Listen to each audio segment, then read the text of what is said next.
Welcome to Peter and Ruffy's Football Show here on STV2. The main talking points on tonight's programme. Celtic with injury worries ahead of the League Cup final. Motherwell determined to do it their way. And McInnes backs the chairman and says he's happy at Aberdeen.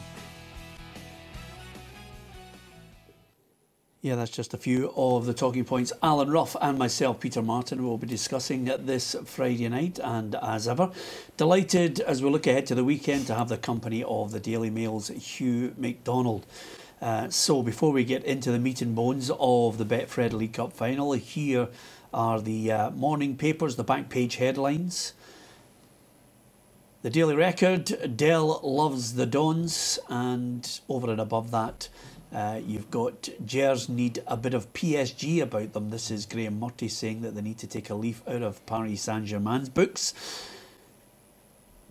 And the Sun, forget it Gers, as this is the comments of the Aberdeen chairman Stuart Milne saying he's happy with his manager and his manager's happy at Aberdeen. And also a little reference there from Kieran Tierney, Motherwell won't bully us in the final. And a similar headline once again, forget it in the Mail for any approach from Rangers. Okay, so there are the morning papers back pages. Let's first of all look briefly at a game which will kick off not too far away from now, Dundee against Rangers. And I think as far as Rangers are concerned, they really need to try and get a confidence-boosting win after the Hamilton debacle. Yeah, I mean, everything's back in the mix for Rangers. They've got everything speculation swirling about a manager. When will they get one? What's coming down the tracks very quickly is an annual general meeting as well, Peter, which might be quite tasty given what's going on at the moment. So, yep, at least I mean a victory is probably the minimum requirement tonight. Dundee too under pressure at the bottom of the league, so they'll be desperate to make it difficult for them. Yeah, Neil McCann said that his team should play without any real fear. I think it's the perfect time to try and go and get at Rangers at the moment. Yeah, and I think majority of times that Celtic and Rangers have went up there, they've gave them a reasonable game. Obviously, they haven't come out as winners a lot of times, but I think Neil McCann will see this as possibly a perfect time to get Rangers, obviously after losing to Hamilton last week. So it'll be up to the players, you know, to prove that they can go into the game and take the chances, because I don't think they've taken the chances that they've created, and he'll be hoping that it's tonight. Yep, and of course Neil McCann hoping that if they can get something from tonight, it will kick-start their season. Every game is really important that you go into and you get the 3 points, because it can flip so quickly. And it can happen next week right away when you're playing against another side you think they're in good form and you beat them. So what you want to do is win the game, because what it does is it builds momentum and it gives belief to the hard work that you're doing is paying off. Okay, Dundee against Rangers tonight. On tomorrow afternoon, I think around about 2 o'clock, we will be on air for a 4-hour programme. We'll have reaction from Neil McCann and Graham Murty to tonight's game. Join us if you can on STV2 at 2. We're going to switch our attention to the big gala affair on Sunday at Hampden. It is, of course, the Betfred League Cup final, and it's a final with a little bit of emotion attached to it as well, because there's a player who played for Motherwell and Celtic who tragically lost his life, and I think both sets of fans will be going there remembering Phil O'Donnell.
Well, we'll talk about the pros and cons of each team in a moment, but Hugh McDonald, I think we mentioned the emotion that will be attached to it, and a lovely touch that the O'Donnell family have been invited, and young Luke will get the chance to come out there and put the trophy on the plinth.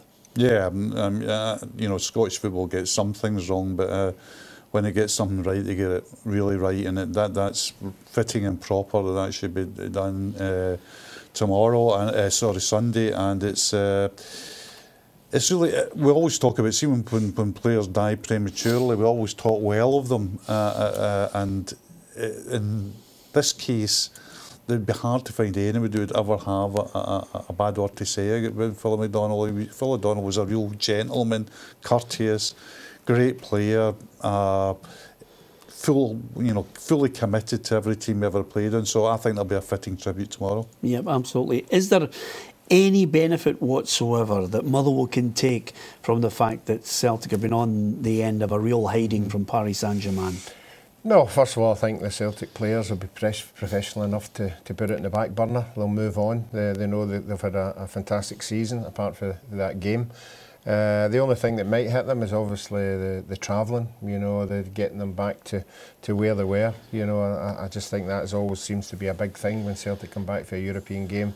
People think that is the time you've got a chance to get at them. It hasn't been done very often, so for me it's all about Motherwell. It's all about Motherwell. You know, we've seen so many times teams turning up in cup finals and for whatever reason 4 or 5 players don't reach the level that they have been doing. So if the Motherwell team all turn up and play the way they can, that they will say they've got a chance. But like the Celtic Paris Saint-Germain game, they have to put pressure on Celtic. That's what Paris did. They put pressure on the back four. Motherwell have to get at Celtic's back four, because middle to front, we all know that Celtic can hurt you. So I would expect Motherwell to come out in the first 10-15 minutes with all guns blazing. As far as Celtic are concerned, coming back from Paris, Mikael Lustig and Nir Beaton are injury worries for Brendan Rodgers, but he doesn't expect any other fallout from that thrashing in Paris.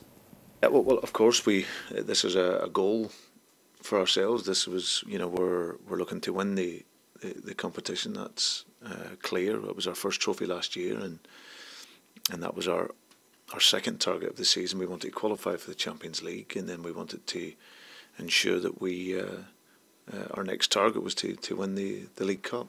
So yeah. But I think whether it was a League Cup game or a League Cup final or another game, would have been refocused and with the same energy to go and win, and that's something that we've always done here, and that's a great credit to the players, because they respect what we're doing, they understand it, get over disappointment, and then very quickly you've got another game. Well, the other game is Motherwell. It's the final. He's had a word about the physicality of Motherwell. He's obviously tried to crank it up with the referee, just in case Motherwell want to go in there and use Celtic as a battering ram. Yeah, which is what Motherwell will do, and if it's within the laws of the game, the referee's fine. I've got no problem with that. I mean, you've got to. I mean, it's an interesting argument. One that involves Brendan Rodgers and Brendan Rodgers in Europe. Do you come up with a game plan that reflects how you want to play the game, or do you come up with a game plan that reflects the possibility of getting the result out of the game? It's an easy question for Stephen Robinson to answer, because he'll go about it the way he went about it with Rangers. He says, if we get into a passing game with Celtic, they're going to get cuffed. It's a big park. The surface is good. Celtic have got better players. If we target the back four, play long diagonals to a very hefty front two, one of whom in the front two I think is an excellent player, in Louis Moll, then we've got a chance. Yep, the Motherwell manager just following that line, saying they're going to do it their way. We've been relatively successful with what we've done. We've tinkered and tweaked at systems and shapes sometimes, and different personnel. So, you know, no, we won't be. We're going to play our way and try and impose our way of playing on it. You know, Celtic have proved over numerous games now that when they impose their game, they win football matches. So we have to try and disrupt that and interrupt their pattern of play, and we'll try to do that.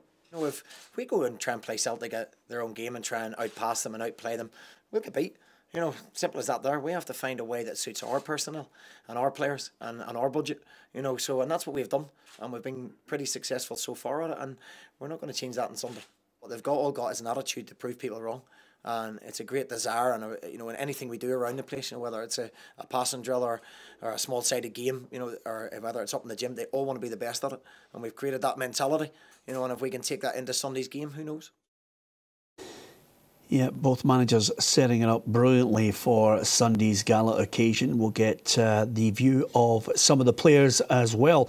Carol McHugh and Stuart Armstrong coming up next. We'll also look ahead to the weekend's matches right across all 4 divisions in Scotland and the Premier League in England.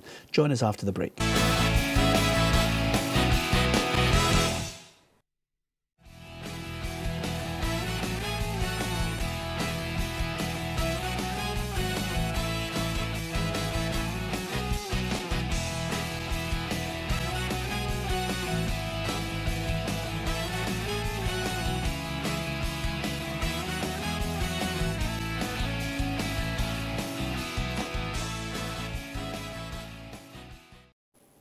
That was an easy one for you, Hugh, wasn't it? Absolutely easy one, because my beautiful and wonderful daughter, Katrina, was born in 1982. And that was, you always remember the song, it's #1 when your children are born. Yeah, good shout, Ruffy. Yeah. No? You always remember. Surely you always remember. Yeah, 1980. Yeah. Maybe not. Okay. Do you remember who the first voice was on Channel 4? No. No? That's a disgrace. What about you, Ruffy? No? No? No. Was it a breakfast show? No, it was Paul Coyer. Of course it was, aye. Yeah. Famously, yeah. Yep, absolutely. Just thought I'd give you that little bit of trivia. That's what this programme's about at times. We throw everything in the kitchen sink in here. We've heard from both managers ahead of the Betfred League Cup final. Now let's hear from a couple of the players, because this is indeed going to be an interesting battle. Everybody talking about how Muller will have to try and come up with a plan to defeat Celtic. And of course, the players have said all this week they're not going to change their style. They're just looking forward to it, and one of them in particular, Carol McHugh. Yeah, no, it's really exciting. We're all really looking forward to it. It's a great chance for us to go and do something, and we're going there to win the game, definitely. As I said, it'll be brilliant. It would be brilliant if we do it, but all we're worrying about is the performance and what we can do. There's no point worrying about the outcome of a game. Worry about what you can control, and we'll be working on a plan on how we can beat Celtic, and playing to our strengths, and we feel we can do that. I think if you look at how we've got to the final, beating Aberdeen and Rangers, who are 2 of the strongest sides in the country, and then if we were to go and beat Celtic, considering how successful they've been of late, it would probably be right up there, I'd say, yeah. Well, I think when you look, they've got certainly the players that can cause problems, Ruffy, in this final. If you look at the last time Motherwell actually defeated Celtic, it was December 2015 in a Premier League match, and on that day Louis Moult scored, and they were playing against 9 of the players that played in that match against Paris Saint-Germain. Yeah, I think you can go a wee bit further than that. I think you can go back to the first league game of the season, where Motherwell more than handled Celtic, and for long parts of that game I think they were winning 3-1, and obviously Celtic ran out winners in the end. But for me the big thing is, we thought because they'd had a couple of bad results there, they'd obviously taken their eye off what was happening. But to go up to Pittodrie and win 2-0 comfortable, they're going to go into this game with confidence. They're going to look at Celtic versus Ross County. Ross County played reasonably well, but Celtic obviously got the goal at the end. So I'm sure they'll be looking at all these things with Celtic, and the manager's already said, they have to find a way to get at the Celtic defence. Yeah, I think they'll be very well coached in what they've got to do tomorrow. I expect a lot of diagonal balls, I think, into the box from deep. Expect Motherwell not to play through the midfield, because they will come unstuck against Celtic if they do that. I think it'll be interesting to see how Robinson sets his team up. He's been really quite innovative at times, played sometimes with 3 at the back. He's switched Cadden about from playing wide right to playing behind the front 2. So I think what he'll try and do is, very much target the Celtic central defence, and hope that Louis Moult comes up in the first or second ball and can score. I think, given what's going on in Scottish football at the moment, I think Motherwell were the team that they can give Celtic, can set problems. Yeah, I fully expect Celtic to win, of course. Yeah. But I think they're a team that can create problems for other teams. Yeah, I think you were thinking of the game last season, Ruffy. You're thinking of 4-3, times passing on for you. Still, that's what happens when you're nearly 66. Big birthday coming up for you, Ruffy. Obviously, it's taking its toll on you. It was last year, it's flying in for you now. But the thing about it is, there are 3 Celtic Motherwell games coming up. They're going to be sick of the sight of each other. But what about the Celtic camp? Well, everybody's talking about Celtic winning this one. Stuart Armstrong said it's not a foregone conclusion. It'll be tough, certainly. But as I said, we're not dwelling on past results. We're thinking about the League Cup, and we've had a very good run in that so far, and we'll be looking to continue that on Sunday. And Motherwell in a good form, a very good result up in Aberdeen. So we'll be up against a tough side, and we'll need to be at our best to get the win. Dembele or Griffiths? Dembele. Yeah. I just think that Rodgers thinks he's a better player, and I agree with him. I think Griffiths is a smashing player, but I think Dembele's something special. I think when all things being equal, that's who Rodgers will go with. He's got no options tomorrow. Lustig and Bitong almost certainly out. So he's presumably puts Gamboa in at full back. Roberts, Sinclair, Armstrong didn't feature midweek, so he's got options there. He could even bring back Sviatchenko if he wanted to as well, because there's a few decisions to be made for. Yeah. But I expect Dembele to start. Okay, do you see Motherwell winning, Ruffy, or are you with Hugh on this? No, I don't see Motherwell winning. I think it'll be very close. I don't think Celtic will run away with it. And I would bank in Louis Moult scoring with the form that he's on. So, but I don't think it'll be enough. I think Celtic will win 2-1. Okay, you can give us your view at Peter and Ruffy on Twitter, facebook.com/Peter and Ruffy. We will look in greater detail at that match on tomorrow's programme, STV2 at 2 o'clock. 4 hours, we'll keep you up to date with all the goals across all 4 divisions in Scotland. It's a reduced card, as you would expect, in the Premiership in Scotland. We'll also look at the Premier League as well and keep you up to date with all the goals in England too. Later in this programme, we'll be speaking to our man down south, Ian McGarry, who will look at some of the big games in the Premier League there. But we are going to concentrate now on the Premiership in Scotland, because there are 2 games on the Saturday and, of course, on the Sunday as well. There is one further fixture. Let's look at Hearts against Ross County. This is this run where Craig Levein will be hoping now, and so many of the players have been talking about it, this is where they can start to feel they're at home, start to build a bit of momentum, maybe respond to the manager's instructions. Yeah, but having said that, I was impressed with Ross County against Celtic last week. I thought they were very sound defensively. I thought they were set up very well.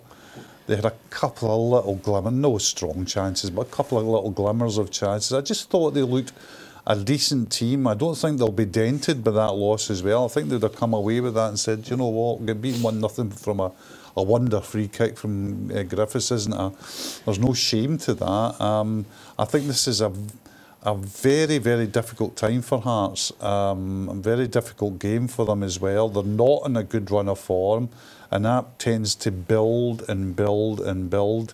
And Ross County, I think, are difficult opponents for them. Yep, okay. And of course, they've added a new face in Chris Eagles. Owen Coyle knows all about him and is well aware of the qualities that he can offer County.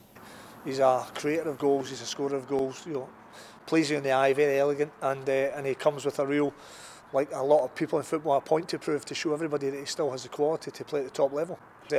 He's had a wonderful career, and he's had a difficult couple of seasons, but he knows. I watched him last season playing at Port Vale. He was the best player in the field, so he comes with a real desire to show everybody at Ross County and in Scotland that he has the ability that we all know he has. So he'll get the opportunity, and it's really up to Chris.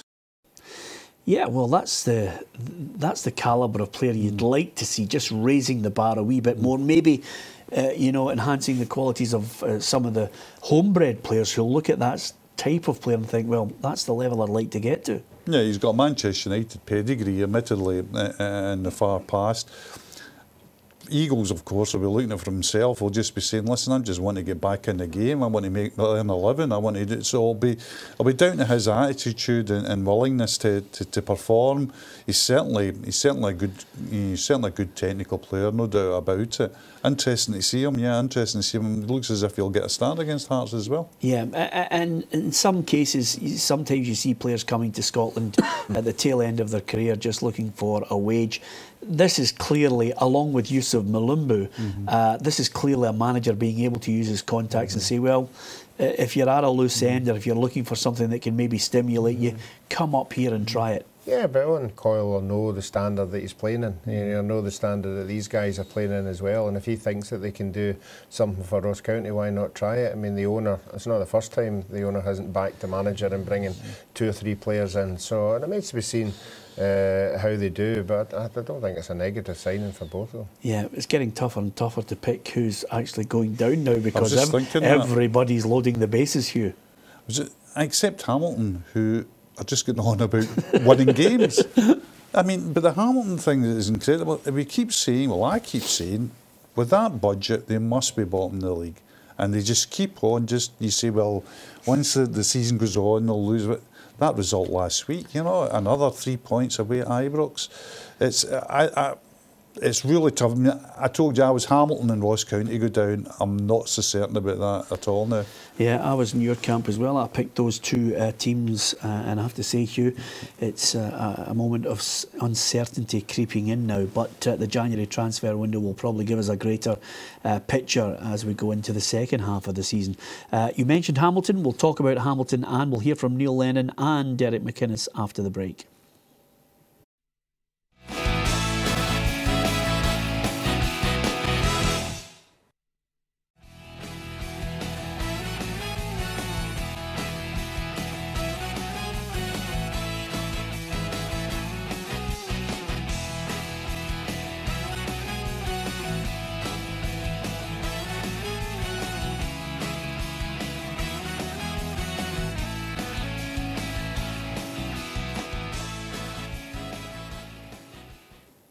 Alan Ruff is alongside me, Peter Martin. Our bookroom guest on a Friday as ever is Hugh McDonald of the Daily Mail. And we were talking just before the break about Hamilton, whether they were going to be involved in relegation or playoff. Well, as Hugh mentioned, they picked up a good 3 points against Rangers, an unexpected 3 points at Ibrox. So they'll be going into the game against Hibernian full of confidence. And this is the Hibs side, losing a late goal to St Johnstone, which consigned them to a defeat at Easter Road. And Neil Lennon, the Hibs boss, is looking for a reaction. You're looking for a reaction. It won't be easy. Hamilton had a great result themselves last week, and they've had some decent results this year, and it's a difficult place to go. But yeah, you want a reaction because we've been playing pretty well. I don't think we deserve to lose the game, and the manner in which we lost the game is a sore one for the players as well. So I think they're just looking forward to getting back out and playing again. Yeah, I certainly didn't see them losing that game. They were looking for 5 wins out of 5, and I really thought this was the surge going into the new year. To take them in second, third, and battling it out for that with Aberdeen. Yeah, and St Johnstone weren't in a good place coming and hadn't scored for 7 hours. They were, obviously confidence would have been fragile, and Hibs of course pulled it back to 1 each in the dying embers of the game. So you would expect at least a point, and that continues the momentum going forward. We lost a very, very bad goal at the end of the match. A bad goal for them, a great goal for St Johnstone, of course. So things turned down, and it is difficult. I mean, the cliche is it's a difficult place to go, Hamilton. It is difficult. I mean, tomorrow it'll be, be cold. It's artificial surface. It's unusual. I think Hamilton will be well up for it. So it's a difficult match for Hibs tomorrow, yes. Yep, absolutely. Who's winning it? Hibs. I just think they've got the quality. I just think you back quality, and I think Greg Docherty for Hamilton's been absolutely superb, and I think that the way they've built themselves up is great, but I think Hibs might just nick it. Yeah, the problem is, Ruffy, now what's happening is every Friday he's sitting next to you, so he's getting into that role of the Ruffyisms, which is clap, clap, clap, nice to the opposition, but you're actually going to lose this game. No, I think that Hamilton will be up for this one. Obviously, we're winning at Ibrox, and I think they'll get a draw. Yeah, they'll get a draw. Nice. Yeah, will Hibs get a draw as well? Yes. Yeah, okay then. Just checking with you there. Here's how it all shapes up on the Saturday afternoon. We will reflect on Dundee against Rangers. We'll hear from the managers after the game tonight on Saturday's programme. Hamilton, Hibs and Hearts against Ross County. We'll have reporters out at those games for you too. And then the small matter of Kilmarnock against Aberdeen, 12:30 kick-off on the Sunday. This one I'm looking forward to because, of course, it's been all about Derek McInnes. Not only this week that's just passed, but before that as well. But finally, first and foremost, the chairman came out, and then Derek McInnes reiterated what the chairman had said. He's happy at Aberdeen. A good chat with the chairman is, you know, we've got a good relationship. I think relationships are key for any manager, and you know, just reiterate what the chairman said. To be honest, you know, it's I'm happy here. I've said it all along. This is where I see myself, and nothing changes that. You know, I can't do anything about speculation and all the rest of it. I have never commented on speculation, and I don't feel the need to comment on speculation now. You know, I feel that nobody asked me really about West Brom. I asked one question about the Scotland thing about a month ago and I answered that, and nobody's answered that again. The Celtic manager doesn't get asked about the Everton job or anything else. This is purely driven by rumour and speculation, and enough's enough. We work for Aberdeen here and we got on with Aberdeen's business, and I feel it's important that we move on, and that's why I totally endorse what the chairman said, and happy, as I say, to reiterate everything he said on it, and I just want to move on from it. Fair play to Derek. Okay, he's come out, he's mentioned everything that we were talking about. He just wants to move on. But it wasn't all rumour and speculation, because I firmly believe in the background. You know, you speak to people, you want a manager, you have to go through various, flaming rings of fire to see if you can first of all afford him, what the chances are of getting him out, what he would want. Calls can sometimes take place that you can't open up to the fans about. Yeah, very much so, and the contacts can be made which would be best described as informal, and they can always be made through third parties. Do I think that Rangers would have at least inquired about how much it would take to move Derek McInnes from Aberdeen to Glasgow? Absolutely, I think. How far did it go than that? I don't know. The only people who will know about that will presumably be people in the Ibrox boardroom and people in the Aberdeen boardroom. But I think there was a sense, very much a sense in Aberdeen that, you know, they wanted to draw a line under this pretty quickly. And people talk about rumour and speculation, but it is a big story in Scottish football who the next Rangers manager is going to be, and one by one, it seems that the pool is narrowing as we go on. We know that they spoke to Chris Coleman, and that's not an Algor. It would seem at the moment, I'm an old newspaper man, so I never rule everything out completely, but it would seem at the moment that McInnes is not an option.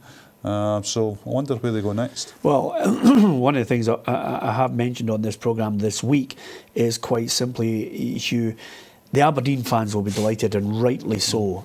The reason why people haven't asked him about the West Brom job, Ruffy, is quite simply because there isn't any real, there's no smoke there to start the fire in the first, to attach to the fire in the first place, because I think West Brom are looking towards someone more experienced to go to the Premier League. No disrespect to Derek. No, we spoke about that a couple of days ago. I think that when we say up here, the Dundee game has come available, we think about 40-50 candidates, and if the West Brom jobs come up, there'll be 50 Premier guys, managers or whoever, First Division or whatever, would want that job as well. You know, but I think Aberdeen had to do something in the light of Motherwell beating them 2-0. Obviously they would sense that the fans are getting a wee bit disgruntled, obviously with that result and possibly the speculation. So they had to come out and say something. My take on it, Hugh, is quite simply that I think they blundered Rangers and then brought in Kashinya.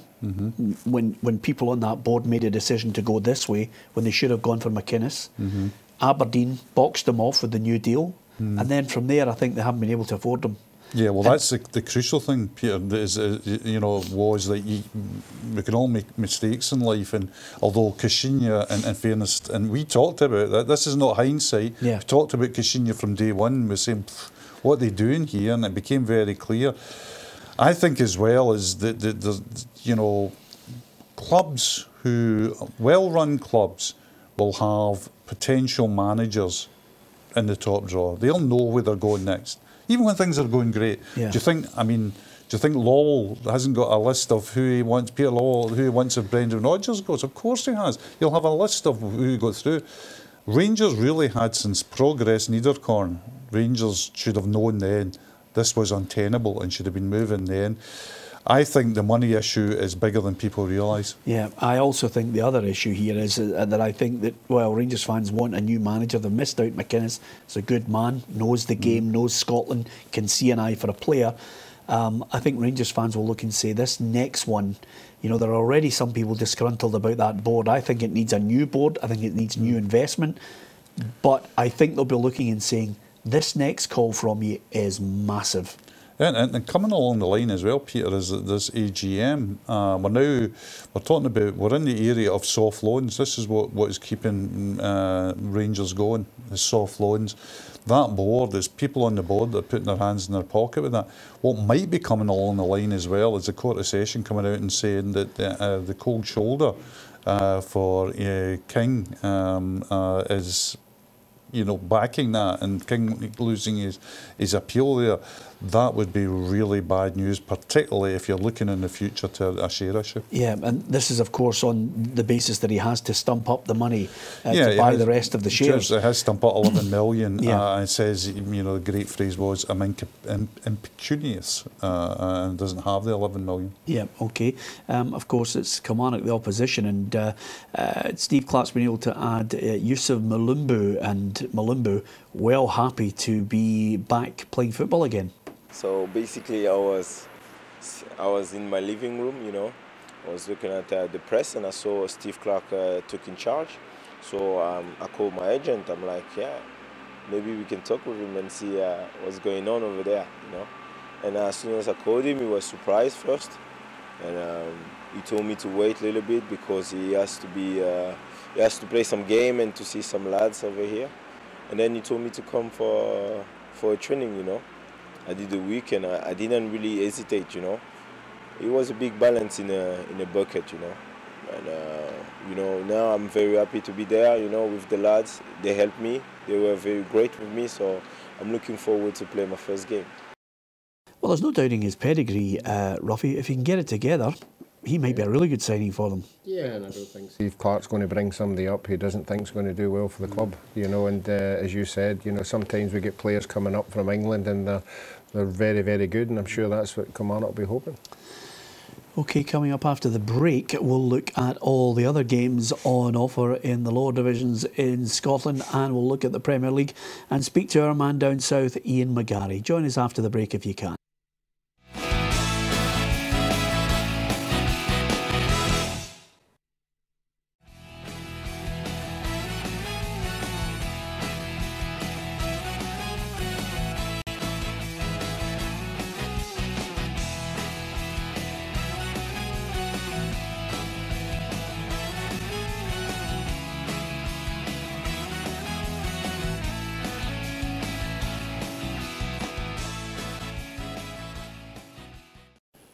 Yep, 1999, Fergie's team. It's one of those rare feats. One wonders if it will ever be repeated.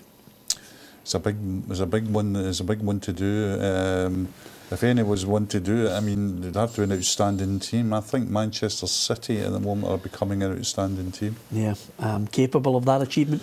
I think the Champions League has become very difficult for English clubs because of no winter break, but they've got such financial power that he could have enough players yet to do it. I think Manchester City's a possibility of doing it. Yeah, okay. We're going to talk English football shortly, but our game of the day in the Championship is Falkirk against Morton. Here's how that fits into the fixtures in the Championship on what's on offer as far as Saturday's concerned. Brecon City against Dundee United, Dunfermline against Dumbarton, Falkirk Morton, Inverness Cally Thistle against St Mirren, and Queen of the South against Livingston. Now, the reason why it's really hotting up now is because suddenly, we were speaking to Scott McDonald, Shaba Laszlo, he's well impressed with what he's doing there. There seems to be, from a number of players, a sense of a greater organisation with them, a confidence rippling through that side. St Mirren are playing well. You've got John Robertson getting Inverness back. So it's all bubbling along nicely. Inverness is a big one for me because they were languishing down at the bottom of that league alongside Falkirk, and we were saying that, and we're talking earlier on in the season. These two big clubs could be, the clubs that might be in playoff positions against a Wraith Rovers or United coming up to play that. Very difficult. Inverness have turned things round, so that's a really tough game for St Mirren tomorrow. Whereas you would say Brecon, good on them. They've got up that. They've not won a match. So you'd think, there's a good chance of 3 points for Dundee United tomorrow. St Mirren maybe dropping something again, and suddenly it becomes a wee bit of clear blue water for Dundee United. Yeah, here's the downside, Ruffy. I don't know what's happening at Falkirk. I don't know if the players have completely down tools. This is not the Falkirk of old. Yeah, and I think that's why Falkirk made the change. They thought there'd be a reaction from a new manager coming in there, a manager with a lot of experience. And we all thought that was the same was going to happen, the same as Inverness, but it hasn't. And by all accounts, Scott McDonald saying that it was a very, very easy 3-0 win. So, I mean, Paul Hartley needs to come up with some answers, because this is a team that should be up in that top four. Okay, here's the fixtures on offer in League One, and we'll bring you right up to date with any goals that hit the back of the net on STV2 at 2 o'clock tomorrow. Alloa Ayr United are Broth against Forfar. Dick Campbell will look forward to that one. East Fife against Airdrieonians, Wraith Rovers Queen's Park, and Stranraer against Albion Rovers. League Two, Annan Athletic against Clyde, Edinburgh City against Cowdenbeath, Elgin City take on Berwick Rangers, Stenhousemuir against Montrose, and Stirling Albion against Peterhead. And as far as the Premier League in England, Crystal Palace against Stoke City, Manchester United Brighton, Newcastle United against Watford, Swansea Bournemouth, Tottenham West Brom, and 5:30 it's a cracker, Liverpool against Chelsea. And as I mentioned earlier to our man down south, Ian McGarry, this one used to be one of those games that you were always thinking about. Could this be a title decider?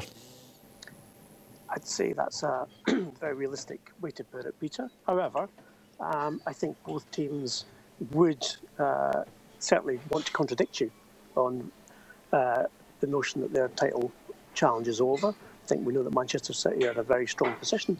I think what's important about the game tomorrow is that if one of those teams loses, or indeed if the teams draw, then I think it would certainly be the end of any credible title challenge for the one who loses, because they'd be too far behind.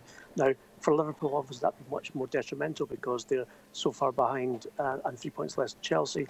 And as well, we saw in midweek how they absolutely capitulated the second half to Sevilla in the Champions League and conceded 3 goals.